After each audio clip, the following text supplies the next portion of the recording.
고난의 시절, 이 초대교회의 고난의 시절에 쓰여졌던 베드로 전후서를 공부하면서 이 시대로 영적으로 참 힘든 세세를 우리가 살아가고 있습니다. 자, 그래서 고난 중에 믿음을 지켰던 그 신앙의 선배들의 말씀을, 그때 주셨던 말씀을 우리가 받으면서 우리도 이 시대의 고난 가운데 우리도 이런 믿음으로, 이런 말씀으로 승리해야 된다 하는 의미로 우리가 이제 베드로 전후서를 공부합니다. 또 우리 묵상도 요즘에 베드로 전후서를 이제 하고 있습니다. 그러면서 베드로서를 이렇게 사도 베드로가 써서 주시면서 거기에 고난의 의미가 무엇인가, 고난을 통해서 고난을 주신 그 목적은 무엇인가, 그걸 통해서 우리가 이제 고난을 잘 이겨내면 그것이 복이 된다는 것이죠. 그런 말씀을 하고 있는 것이에요. 그래서 오늘 그런 고난 중에도 추구해야 할 우리 그리스도인의 삶은 어떤 것인가, 이런 말씀을 오늘 내용이 그런 내용입니다. 그러면 이와 같은 고난 중에 추구할 삶에 앞서서 그럼 우리에게 주시는 고난 가운데 우리에게 주신 은총의 선물들이 무엇인가? 그 첫째가 우리가 1절부터 12절에 있는 것을 이제 정리해보면, 지난 주일날 말씀 나눈 걸 정리해보면 첫째, 산소망을 주셨다는 것이에요. 우리가 이제 3절에, 베드로전서 1장 3절에 있는 말씀에 볼 것 같으면 그러되 있죠. 우리 주 예수 그리스도의 아버지 하나님을 찬송하리로다. 그의 많으신 공열대로 예수 그리스도를 죽은 자 가운데서 부활하게 하심으로 말미암아 우리를 거듭나게 하사 산소망이 있게 했다, 이 말씀이 있어요. 자, 보시면 산소망이 어떻게 줬나 보면 예수님이 고난 죽으심 가운데서 부활하심으로, 그냥 뭐겠어요? 고난의 십자가를 지를 통해서 그걸로 끝난 것이 아니라 거기서 부활하셨다는 거죠. 그러시니까 지금 여러분들이 고난 가운데 있습니까? 고난 가운데 계신 주님, 그 주님이 죽음에서 십자가를 지시고 죽으셨다 부활하신 것처럼 그런 역사를 여러분들이 고난 가운데 계신 주님으로 인하여 경험하게 돼서 주님이 부활하신 것처럼 부활의 은총 가운데 그 거듭나는 경험을 하게 돼서 우리에게 산 소망이 있게 된다는 거예요. 지금 우리들이 네로의 박해 속에서 너무 우리는 소망이 없이 절망과 좌절 가운데 있지만, 이 세상은 그렇지만 그 안에서 십자가에 죽은 주님과 그 부활하신 주님을 만나게 되면 그로 인하여 산소망이 생기게 되는 것이니까, 그 산소망이 있으면 부활의 생명력을 갖게 되면 어떤 고난도 문제가 되지 않는다는 거죠. 그래서 첫 번째는 산소망을 우리에게 갖게 주신다는 거예요. 그러니까 오늘 우리들이 고난이 문제가 아니라 그 가운데서 부활의 주님을 만나고 거듭날 때에 생명의 새로운 역사가 이루어지는 것, 그렇게 되면 고난을 우리가 다스릴 수 있다는 것이 첫 번째입니다. 두 번째는 우리에게 고난을 잘 이긴 사람들에게 칭찬과 영광과 존귀를 주신다. 1장 7절 말씀, 베드로전서 1장 7절 말씀에 보면 너희의 믿음이 확실함은 불로 연단하여도 없어질 금보다 귀하여 예수 그리스도께서 나타나실 때 칭찬과 영광과 존귀를 얻게 할 것이다. 지금 이 불시험을 통과하고 있는 초대교회의 교우들, 그 불시험을 통과할 때 마치 금을 재련할 때 이 단광에서 이 광석을 캐다가 그걸 용광로에서 1037도 되는 그 용광로에 끓여서 불순물을 빼내는 걸 통해 순금을 만들어내는 것처럼 지금 우리들이 고난의 회오리 바람 가운데 있지만 이것은 잘 믿음에 연단하게 되는 것이니까 그 믿음의 순수한 믿음을 갖게 되면은 우리 주님 앞에 섰을 때, 주님이 나타나실 때 칭찬과 영광과 존귀를 얻게 되는 것이니까, 기왕에 우리가 고난을 통과할 때 고난을 통과하는 여러분들이요, 이 순금 같은 믿음을 가지십시오, 그런 말이에요. 그래서 우리들이 믿음이 정화가 된다면, 그 고난을 통하여 정화가 된다면 우리가 이와 같은 은총을 누리게 될 것이라는 거죠. 첫째는 산소망이요, 두 번째는 칭찬과 영광과 존귀를 갖게 하신다는 거예요. 세 번째는 우리로 하여금 하늘의 유업을 주신다. 1장 4절에 있는 말씀 같이 한번 읽어보겠습니다. 시작. 하늘나라에 썩지 않고, 시작, 썩지 않고 더럽지 않고 쇠하지 아니하는 유업을 얻게 하시나니 곧 너희를 위하여 하늘에 간직한 것이라. 예.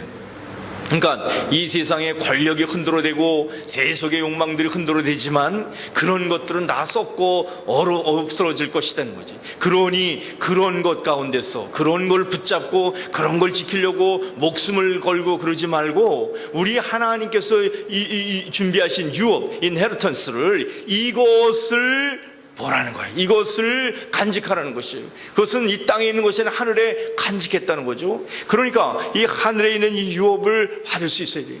이 세상에는 아무 빈털터리로 살아간더라도 우리가 믿음을 잘 지키고 하나님 나라를 충성스럽게 섬기는 자는 이 유업이 있게 된다는 거예요.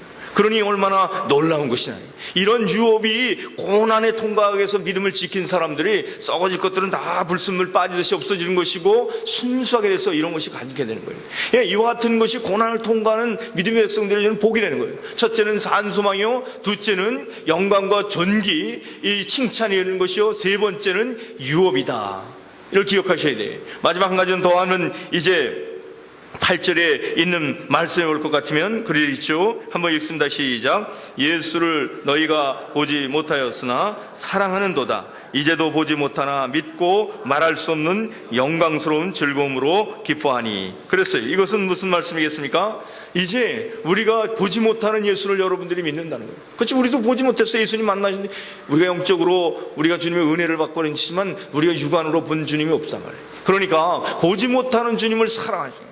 고난의 한가운데서도 이제도 이 지금 고난의 한가운데를 통해서도 이제도 사랑하는데 보지 못하고 믿고 말할 수 없는 영광의 즐거움을 기뻐하게 된다. 그래서 그 안에 그 고난 가운데서도 우리가 이 사랑의 주님을 사랑함으로 이 주님의 사랑의 은총을 누리게 되는 거죠. 사랑의 연합을 가져오게 되는, 고난 어려움은 어려울수록 그렇게 된다는 거죠.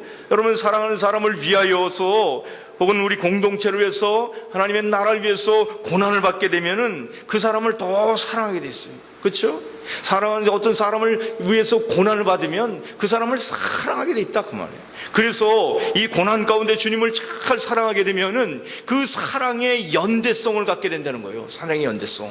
그래서 집안이 어려울 때도 그 어려울 때 집안 식구들이 다 하나로 뭉쳐서 그래서 가정을 세우고 지키는 거 아니겠어요? 그래서 그 어려운 시절을 잘 겪고 나면 그 가족이 더 사랑의 띠로 든든해진다는 거예요. 그러니까 이런 복이 지금 고난을 통과하고 있는데 원치 않는 고난이지만 이 고난을 통과하면서 그런 사랑의 연대성을 가질 수 있는 좋은 기회가 된다는 거예요. 하나님 어째 우리한테 이런 어려움을 주셨습니까 하고 우리가 볼멘소리라고 시험에 들고 툴툴 거릴 것이 아니라 그 가운데서 오히려 사랑의 연대성을 가지라는 것이에요. 그렇죠? 이 선교지를 방문하신 분들은 아실 거예요. 선교지에 가서 열심히 봉사하면 사랑의 마음이 싹 트게 돼 있어요. 그 아프리카를 갔다 오든지 카자흐스탄에 갔다 오든지 중국을 갔다 오면서 거기 가서 열심히 봉사하고 그러면 그들과 사랑의 연대성을 갖게 돼요. 그래서 그들의 마음을 품게 되고 끊임없이 후원하게 되고 기도하게 되는. 그래서 선교지를 방문한 이유가 그래서 하는 것이에요. 어떤 분은 비행기 값 많이 들고 거기는 뭐하러 가냐, 그 비행기 값으로 그냥 갖다 주면은 그들이 다 잘 살 텐데 어떤 물질이 없어서 하나님이 우리를 가리는 게 아니에요. 이 우주를 창조하신 하나님이 너희들이 고난의 한 자리에 가서 사랑을 나눔으로 너희도 변화되고 그들도 변화돼서 그 하나님의 역사를 경험하려는 거죠. 이런 뜻 아니겠어요? 사랑의 연대성을 갖는 것. 첫 번째는 산 소망을 갖게 하는 것이고, 두 번째는 우리 주님 앞에 있을 때 칭찬과 영광과 존귀를 얻는 것이고, 세 번째는 우리가 하나님 나라의 유업을 얻는 것이고, 네 번째는 사랑의 연대성을 갖게 돼서 어떤 역정도 이겨낼 수 있는 이런 강한 영적 체력을 갖게 된다는 거예요. 이와 같은 것을 여러분들이요 이 고난의 시절을 통과하면서 우리가 배우게 되고 알게 됐는데, 이것을 받은 자들이 여러분들입니다. 우리들입니다. 그렇게 말씀하시는 거예요. 우리도 이런 은혜를 받은 줄로 믿습니다. 여러분, 우리는 이민 생활하면서 정말 땅 한 평 없이 사는 사람들이 대부분이야. 집도 그 페이먼 하다가 이렇게 그냥 이게 평생 페이먼 하다가 사는 경우가 얼마나 많습니까? 그런 거지만 땅 한 평 없어도 상관없어요. 우리 하나님 나라에 놀라운 유업이 있는 줄로 믿습니다. 그러니 우리 주님은 조금이라도 근거만 있으면 그걸 다 주시려고 아주 그냥 이렇게 준비를 하셨어요. 그래, 그냥 여기다 사인만 해라. 이것만 사인만 해라. 여기 조그만 봉사만 해라. 그러면 이것을 줄 테니. 이러시는 거예요. 여러분 교회에서 봉사하나 이거 무슨 선교 봉사 이런 거 하는 건 그건 힘든데 그런 것이 아니에요. 우리가 하늘나라의 유업을 얻게 하기 위해서 그런 것이에요. 옛날에 알지 못했을 때 한번 투자해 놓은 것이 그냥 몇십 년 잊어버렸는데 그것이 막 불어가지고서 나중엔 뜻하지 않게 선물로 덕친 그런 분들도 있어요. 그런 거죠, 그런 거. 우리가 지금 봉사하는 것이 미미하고 아무것도 아닌 거라도 우리 주님은 그걸 근거 삼으려고 그러시고, 여복하면 겨자씨만한 믿음만 있어도 이 산을 들어 바다에 던진다고 얘기했었을 때 그게 누가 하시는 일이? 아니, 우리가 겨자씨만한 믿음 가졌다고 산이 옮겨집니까? 아니요. 그런데 그 근거를 삼아서 능력의 하나님의 역사를 그렇게 하시겠다는 거예요. 그래서 그 역사한 모든 것을 너에게 주겠다는 거예요. 이러니까 얼마나 이것이 귀중한 것입니까? 자, 오늘 그래서 이러한 선물을 받은 우리들, 오늘 이제 이 베드로전서를 보면 쭉 그런 선물들은 나오지만 오늘 1절부터 12절의 내용이 그런 선물을 받은 우리들, 그렇다면 그 선물을 받은 사람은 어떻게 살아야 되는가? 이게 오늘 여기 13절부터 후반부에 나오는 내용입니다. 그 길어서 오늘 17절까지를 보려고 하는데요. 그래서 이제 첫 번째 그런 선물을 받은 사람들은 어떻게 살아나? 마음의 허리를 동이고 근신하며 살라는 거. 13절 말씀 보시면 그래 있어요. 13절, 그러므로 너희 마음의 허리를 동이고 근신하여 예수 그리스도께서 나타나실 때에 너희에게 가져다 주실 은혜를 온전히 바랄지어다. 참 놀라운 말씀을 하시면서 마음의 허리를 동이라.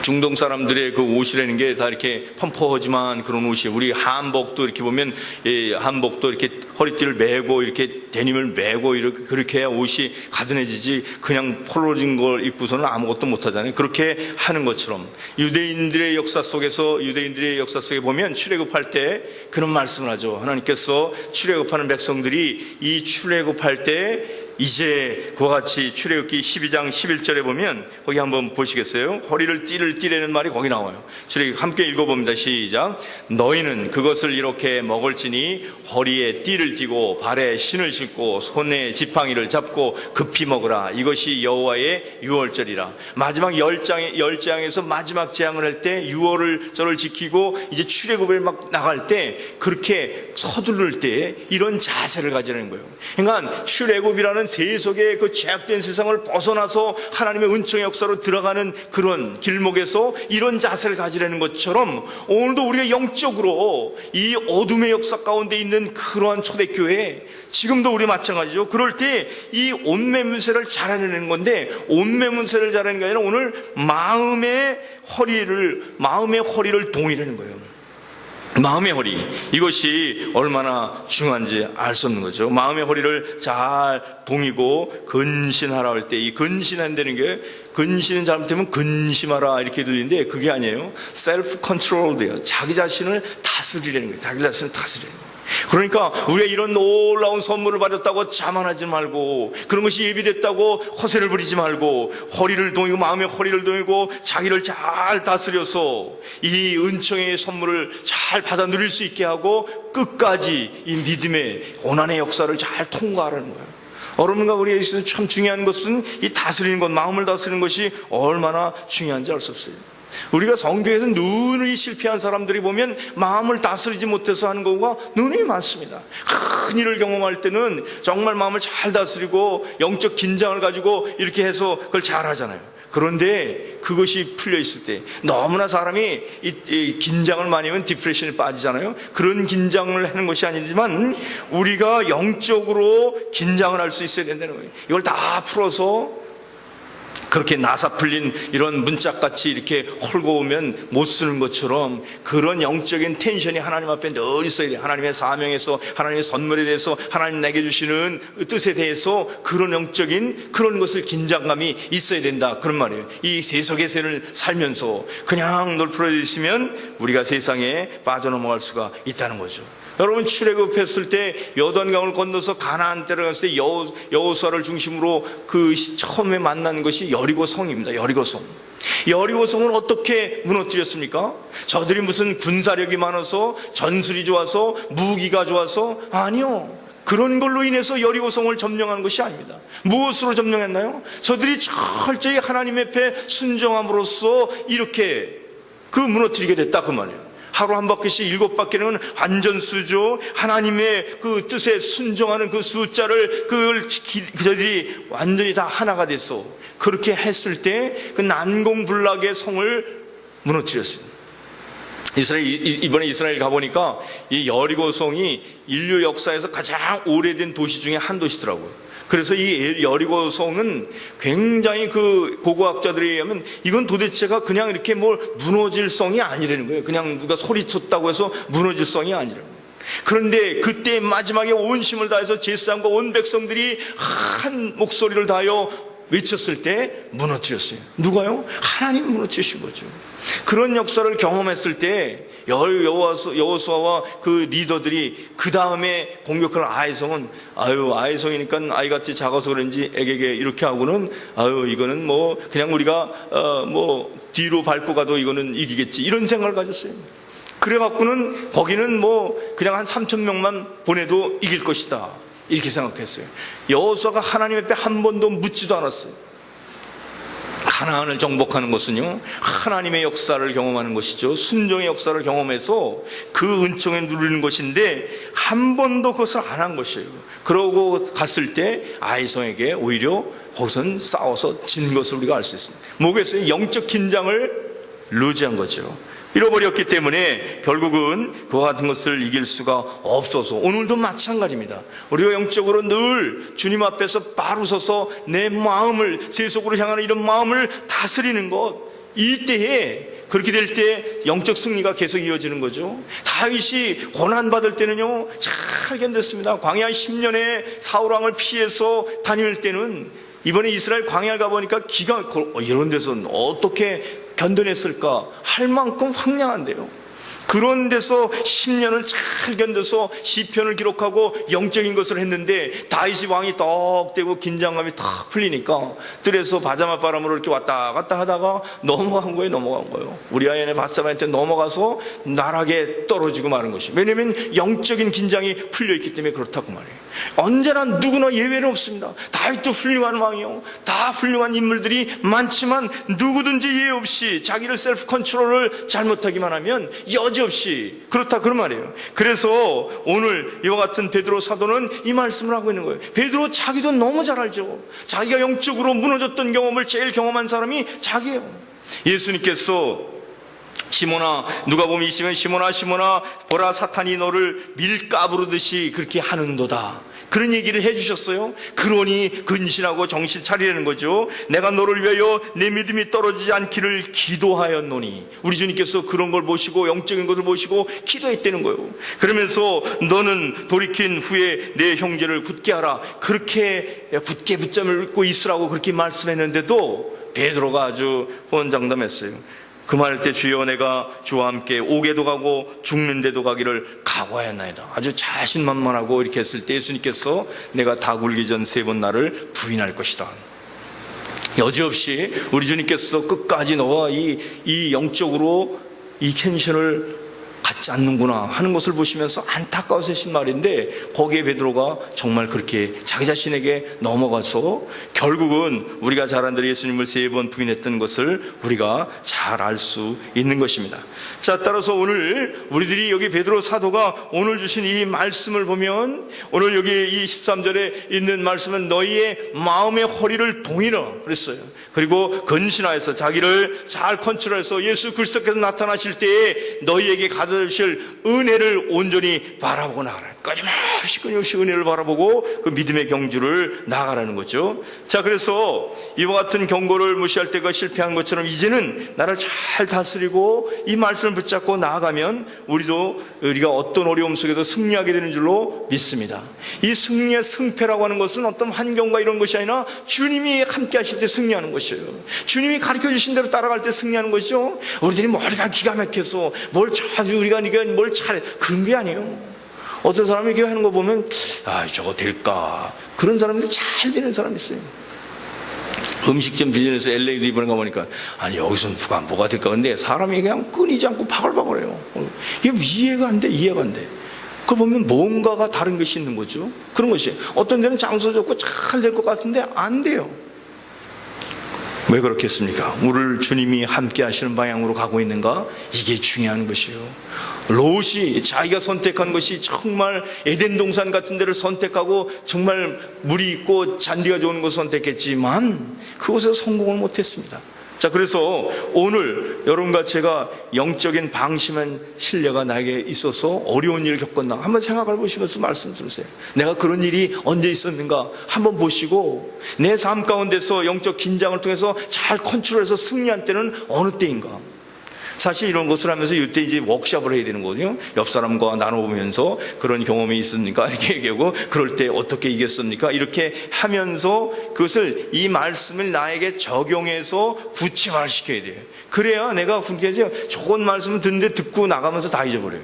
그러나 나를 이렇게 적용해서 어플리케이션을 해보면 그게 되는 거잖아요. 그러니까 이 시간에도 옆 사람과 쉐어링하기 어려우신 분은 한번 생각이라도 해보시고 이렇게 정리를 해보시자 그런 말이에요. 자, 그래서 이제 자기를 컨트롤을 잘 하려면 하는 것은 빗나가려는 마음을 다 잡아야 되는데 교만해지려는 마음을 바르게 잡을 수 있어야 돼요. 교만한 마음에 우리가 마음이 이렇게 올라가고 그러죠. 이렇게 낮아져야 되는데 낮은 대로 임하시는 건데 그런 적은 언제 있었는가? 여러분 스스로가 한번 해보세요.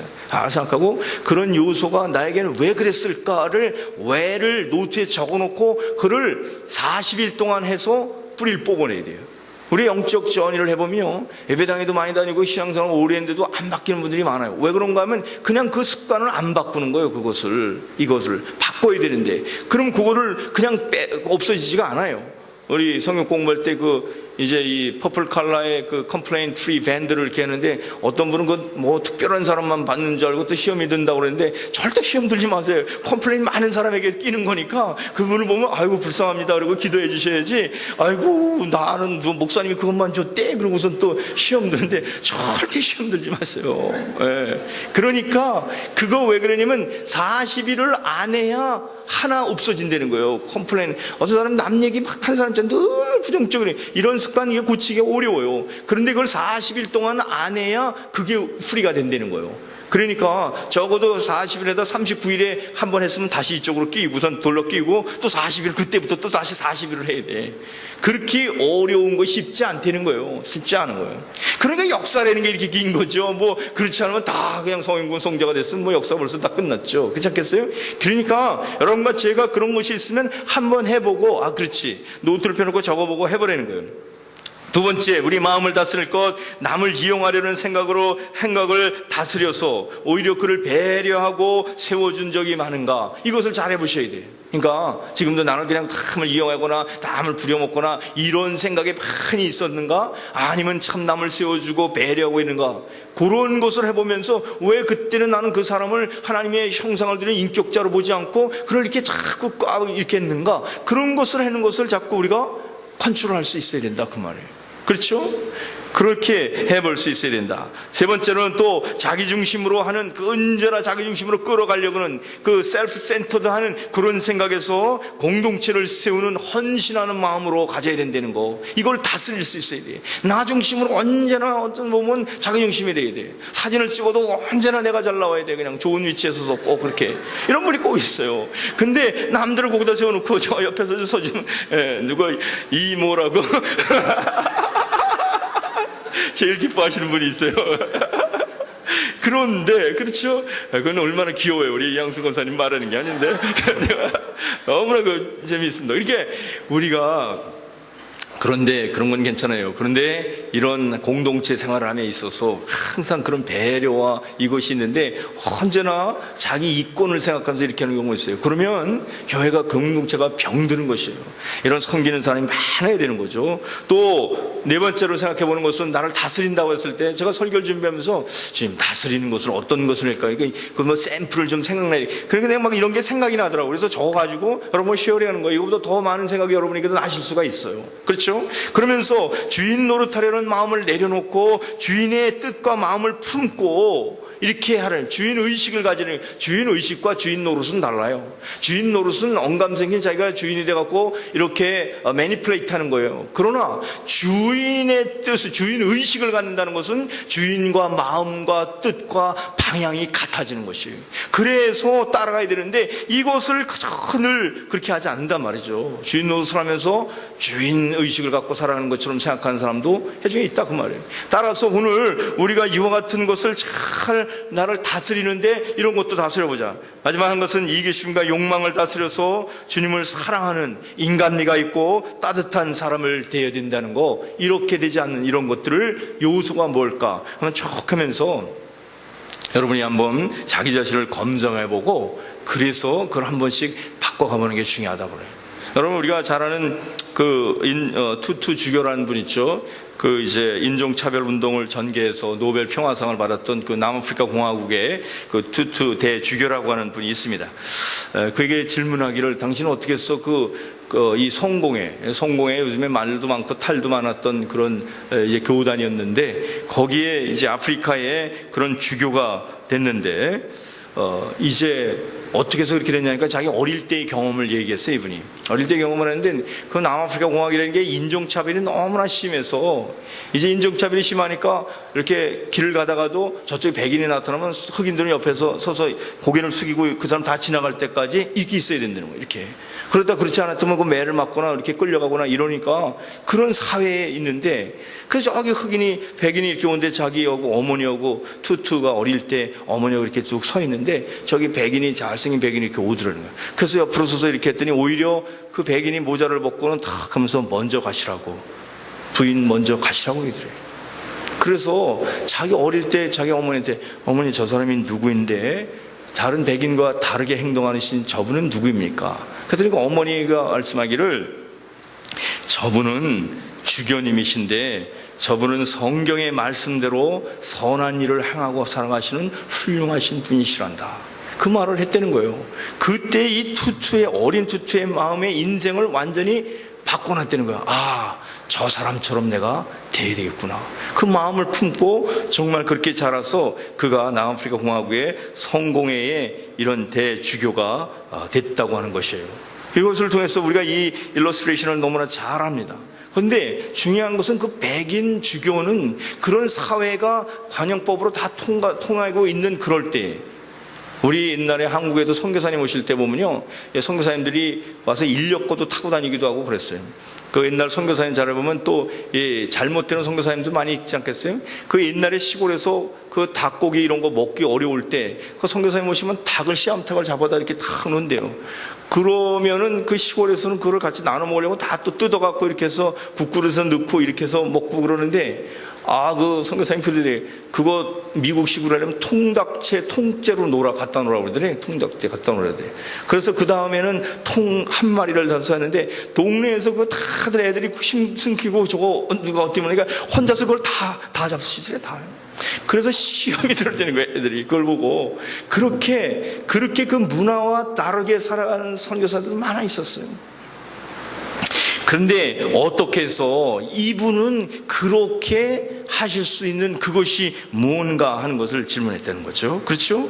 그래서 이제 그분에게 있어서는 사회법이나 관행이 무엇이라고 하더라도 하나님의 말씀에 순종하는 것이 겸손한 사람이기 때문에 그렇게 할 수 있는 사회 속에서 그렇게 하지 않은 것은 하나님 말씀 앞에 자기 자신을 컨트롤했다는 거예요. 이게 중요한 거예요. 빌립보서 2장 3절 4절에 있는 말씀을 같이 한번 읽어보겠습니다. 시작. 아무 일에든지 다툼이나 허용으로 하지 말고 오직 겸손한 마음으로 각각 자기보다 남을 낮게 여기고, 4절, 각각 자기 일을 돌볼 뿐더러 또한 각각 다른 사람의 일을 돌보아 나의 기쁨을 충만하게 하라. 그렇습니다. 다툼이나 시험 이런 거 하지 말고 남을 이렇게 존중해주는 거죠. 존중해주는 거. 그럼 자기를 비하하라는 말도 아니에요. 이 말은 남을 세워주면 나도 같이 세움을 받는 것이라는 거죠. 성경의 말씀이. 우리가 낮아지면 더 높여주시고, 우리 주님 십자가처럼 낮아지시니까 하나님께서 그 이름을 높여서 모든 이름 위에 뛰어난 이름으로 하셨잖아요. 그죠? 그러니까 우리가 내가 낮아지면 손해보는데 그렇지가 않아요. 궁극적으로 그런 것이 아니라는 것. 그렇다고 해서 이렇게 남에게 이렇게 하면서도 자기 일을 제대로 안 하면서 오지랖이 넓고 남의 일에만 가서 이렇게 하는 사람이 있어요. 그것도 아니에요. 오늘 말씀 보면 뭐랬어요? 각각 자기 일을 돌볼 뿐더러 각각 다른 사람의 일을 돌봐야 돼요. 이렇게 겸손한 사람은 남 일만 하고 나는 아무것도 아니라 내 책임도 하고 남의 것도 같이 이렇게 할 수 있는 그런 것이 중요한 거예요. 그것도 다스려야 돼요. 오버하지 않고 잘 다스릴 수 있는 거. 이런 것이 중요하단 말이죠. 늘 뭘 하는데 자기는 구멍이 뻥뻥 나서 그래서 남한테 가서 손 벌리고 있고, 그러면 그것이 좋은 것이 아니다 그 말이에요. 그래서 이와 같이 자기를 잘 다스릴 수 있는 것이 중요하다. 그렇다면 여러분의 인생에 있어서 나에게 이렇게 영향을 끼쳐준 분이 있는가? 이 나이에 이렇게 살아오시면서 내 인생에 이렇게 영향을 준 분이 있는가 한번 생각해 보세요. 그런 분이 있으실 거예요. 반드시 있을 것입니다. 그리고 나는 누구에게 그런 일을 하는 그런 경험이 있는가? 남에게 이와 같은 것을 해본 적이 있는가? 이와 같은 것이 그럼 없다면 무엇이 그런 삶이 없게 할까? 그거를 이렇게 아이템아이즈해서 그걸 파고들어야 돼요. 제가 요즘에 이렇게 말씀 나누는 거 좀 다르게 하는 이유는 이게 만만 많이 설교해도 이게 듣고 그냥 넘어가면 그만해요. 이걸 나한테 적용해서 하나라도 해볼 수 있어야 돼요. 그래서 나는 그런 존재로 살아왔는가? 아니면 또 그렇지 반대의 입장인가? 이런 것을 생각해 보면서 그 요인을 살펴보는 것이다. 너무 바빠서 못했는지, 잘 모르겠어 못했는지, 필요한 사람을 못 만나서 그런지, 너무 내가 무감각해서 못났는지, 그런 것이 중에 하나일 거예요. 그러면 그 문제를 그냥 넘기질 말고 그것을 파고들어야 돼요. 그래서 하나님 앞에 해서 반드시 파고들고 넘어가서 이런 그 끊임없는 스트로크를 10년만 한다면 내가 굉장히 변화될 수 있어요. 누구든지 변화될 수 있습니다.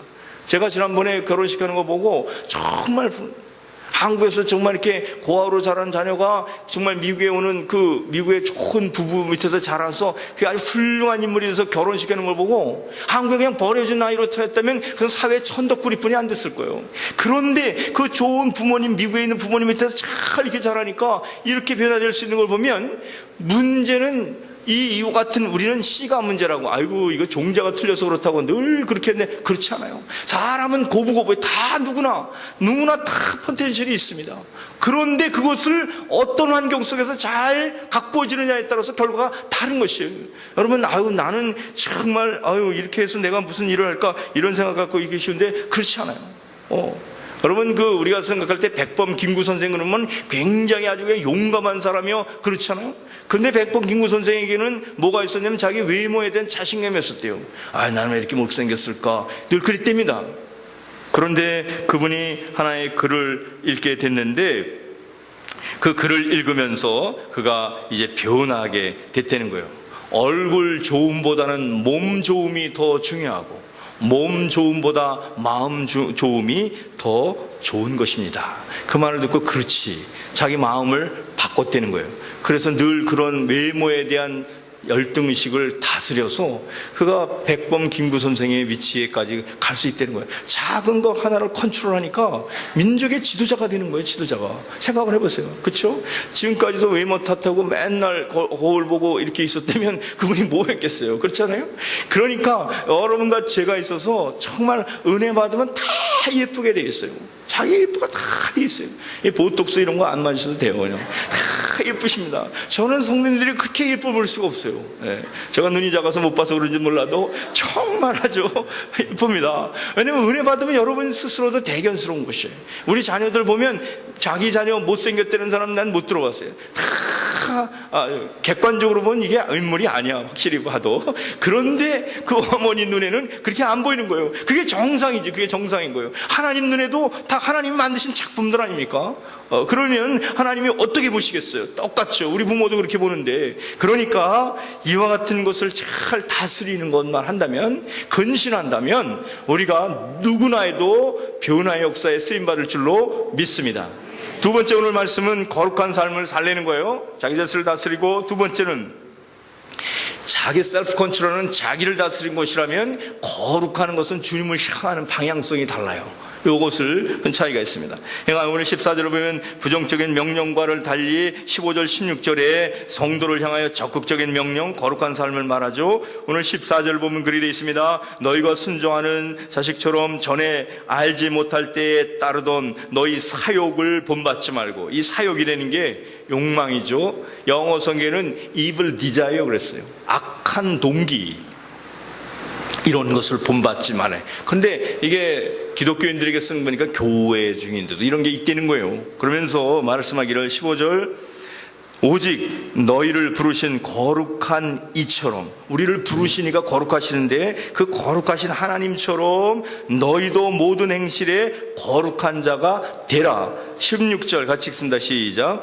기록되었을 때 내가 거룩하니 너희도 거룩할지어다 하셨느니라. 아멘. 이것은 이제 거룩한 하나님을 닮아가는 것이에요. 끊임없이 나를 내면에 달아난다면 이제 주님을 닮아가는 것이 너무너무 중요하다는 거예요.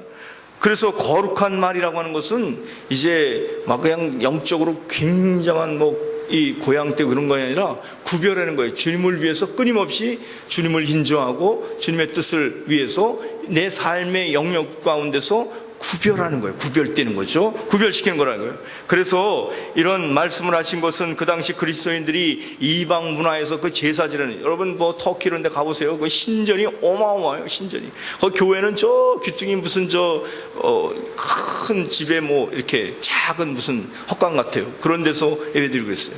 그러니 그 맨날 보는 게 어마어마한 제사 지내는 의식이 얼마나 거창하겠어요. 그런 걸 보면서 있으니까 그런 이방 문화에 접하기가 쉬운 거예요, 자꾸. 그러니까 그런 것 속에 살면서 이제 세속적인 욕망이 팍 환치는 그런 세상 속에서 그런데 함몰되지 말고 이제 거룩한 하나님을 따라 살라는 것이에요.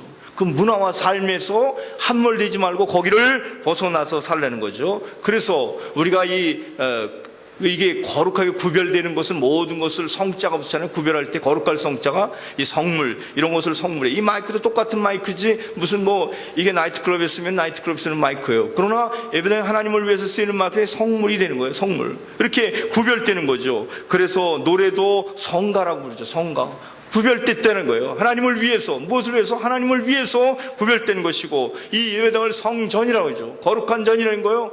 이것이 우리가 하나님을 위한 예배당이기 때문에 우리를 성도라 하죠. 성도. 우리가 인격이나 이런 것으로 볼 때 무슨 그렇게 성도가 되겠습니까? 그런데 주님을 위해서 부름에 내가 그 방향으로 나아가는 자를 성도라 불러주시는 거예요.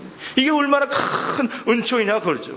이 모든 것은 그 자체가 거룩해서가 아니라 주님의 뜻을 위해서, 주님의 영광을 위해서 드려지기만 하면, 구별되기만 하면 거룩하게 하시게 하신다는 거예요. 거룩하신 주님으로 인해서 이것이 얼마나 중요해요. 따라서 거룩한 삶은 그 거룩하신 하나님을 위해서, 그 거룩하신 뜻을 위해서 내 삶을 끊임없이 구별하는 것이에요. 구별하는 거. 시간을 구별하고 물질을 구별하고 내 봉사를 구별해서 이렇게 구별하는 거. 그래서 하나님의 뜻에 온전히 순종하고 헌신하는 삶을 거룩한 삶이다 그런 거죠. 그래서 구별하기 위해서 우리가 잘 알 수 있는 것은 늘 하나님 말씀을 통해서 이건 잘못됐구나 해서 구별하는 거죠. 아니로구나 버리는 것이죠. 성령의 안에서 살아가면서 말씀과 성령 안에서 끊임없이 우리 거룩한 삶을 지향하고 나갈 수 있어야 된다 그런 말이에요. 이렇게 말씀이 끊임없이 채워질 때 거룩한 삶을 해요. 제가 요즘에 한국인의 영성이라는 책을 보고 있는데요. 우리 선각자 중에 아주 영적인 대가들이 많더군요. 여기 잘 아는 오산학교를 세웠던 민족정신과 나라 일꾼을 키우는데 했던 남강 이승훈 선생님도 아주 보통 분이 아니시더군요. 그분이 학교를 지을 때 오산학교를 지을 때 지붕을 하다 보니까 기와가 모자라더래요. 그래서 자기네 집에 가서 자기 집에 있는 지붕 뜯어다가 갖다가 이렇게 했다는 분이에요. 얼마나 그 학교를 해서 이 일꾼들을 세우기 위해서, 키우기 위해서 그런 일을 하셨다는 거죠. 이 남강 선생은 기독교인이 된 지 3개월 되는 해에 1910년에 일제강점기에 한 사건에 연루돼서 체포돼 갖고 제주도로 유배돼서 2년 동안 옥고를 치르게 됐어요. 옥고를 치르고 거의 이제 끝날 때쯤에 데라우트 총독을 살해 음모를 꾸몄다는 소위 백오인 사건, 이것도 이제 조작된 사건인데 그것에 연루됐다고 해서 다시 감옥에 10년을 언도를 받아요. 10년을. 그래서 5년을 감옥살이를 또 합니다. 그래서 이제 이번이 1915년에 추록을 하시는데, 추록을 하고 1919년 3.1 운동 때 33인 중에 한 명이 남강 이승우 선생님, 그걸로 인해서 또다시 33일 사인한 걸로 인해서 옥고를 4년을 치릅니다. 그러니까 1922년 7월 33일에 마지막 이제 그 33일 중에서 마지막 출소를 이제 감옥에서 나오게 됐는데, 그 감옥에서 있다가 나오는 사람들이 두 부류라는 거예요. 어떤 사람은 영적으로 굉장한 고향댁에 아주 그렇게 거룩한 신앙의 영적 경험을 하고 나오는 사람이 있고, 어떤 사람은 아주 그냥 몸도 약간 패닉 상태가 돼서 이렇게 되는 두 종류가 이렇게 있는데, 이 남강 선생은 그 지루한 옥고를 거치면서 아주 건강하게 당당한 모습으로 나왔다는 거예요. 그래서 이분은 타고난 이 체력도 좋지만 그 안에서 민족의 정신도 있지만 거룩한 하나님을 경험하는 은혜를 충분히 경험했다는 거예요. 옥중에서 그 긴 옥중 생활을 하면서. 여러분, 한국의 그 당시에 감옥은 아마도 얼마나 열악한 환경이지, 환경이 나빴는지 감옥이 아니라 지옥이라고 그랬다 그래요. 지옥이라고. 그래서 요즘보다도 그런데 얼마나 그렇겠어요? 그런데 그분이 얘기하기를 뭐라 하냐면, 하나님이 당신에게 내 머리에 위에 계신 것 같더라는 거예요. 그 남강 선생이 얘기하는 것이. 그러면서 여러 삶 가운데서 내가 초신자인데, 감옥에 가보니까 초신자들의, 그렇죠, 예수님이 3개월 만에 감옥에 들어가기 시작하셨으니까 초신자죠. 그런데 제일 많은 위로를 자기가 받는 것 같더라는 거예요. 그 하나님의 임재와 역사를. 그러면서 이분이 성경을 가까이 해야 돼. 감옥에서 성경을 읽으셨는데, 감옥에서 얼마나 이제 괴롭고 힘든 그런 상황이었지만, 이 감옥에서 이분이 성경을 무지무지 많이 읽어서 구약을 20번을 읽고 신약을 100독을 하셨대요. 대단한 거죠.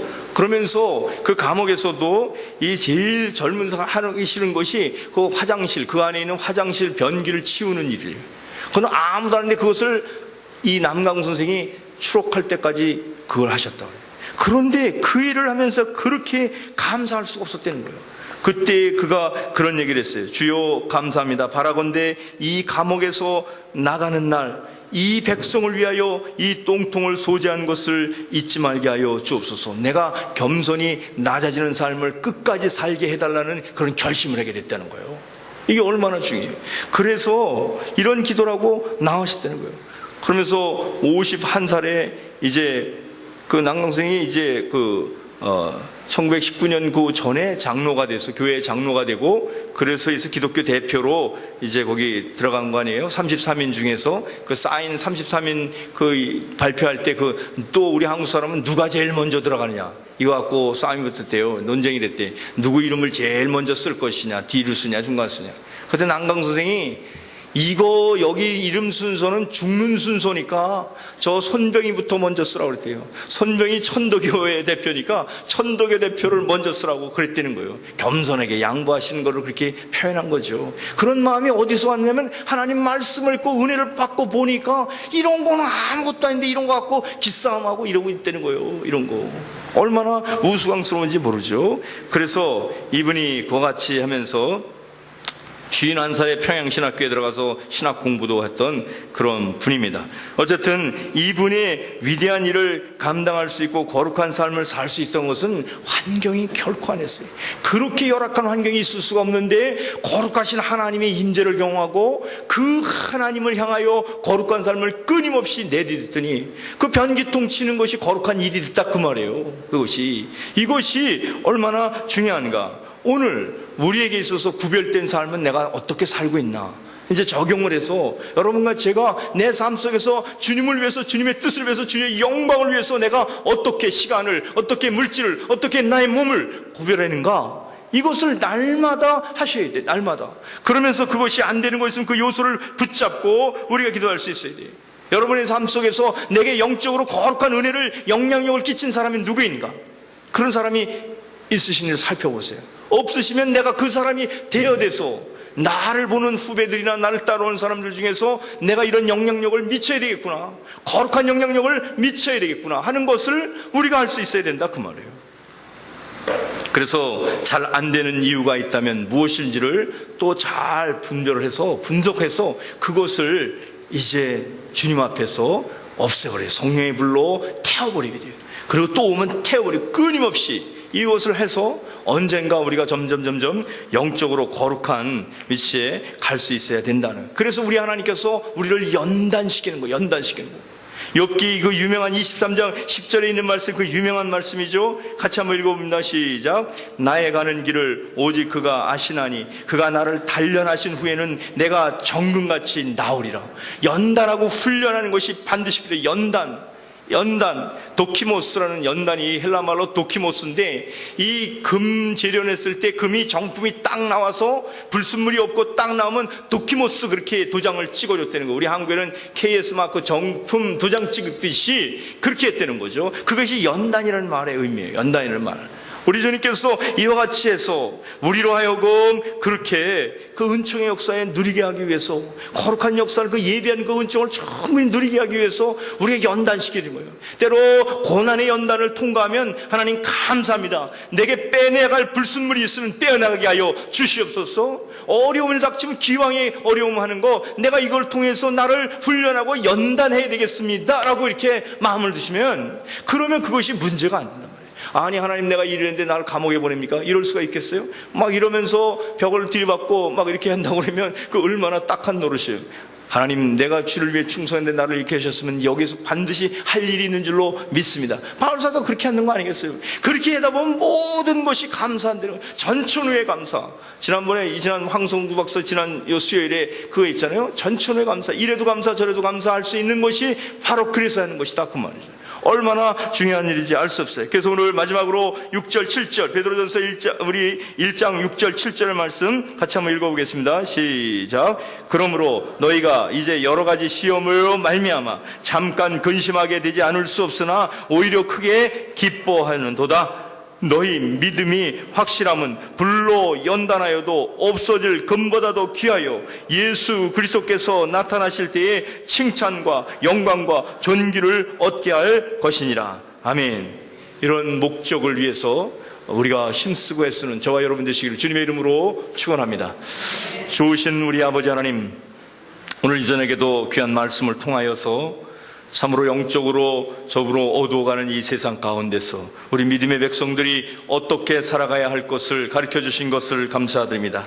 우리가 근신하는 삶, 마음을 다스리는 우리 삶을 살게 하여 주셔서 언제나 주님의 뜻을 쫓아 나아가게 하여 주시옵소서. 또한 거룩한 삶을 향하여 우리 거룩한 주님을 닮아서 거룩한 삶을 살아가는 저희 모두 되게 하여 주시옵소서. 감사를 드렸고 예수님의 이름으로 기도하옵나이다. 아멘.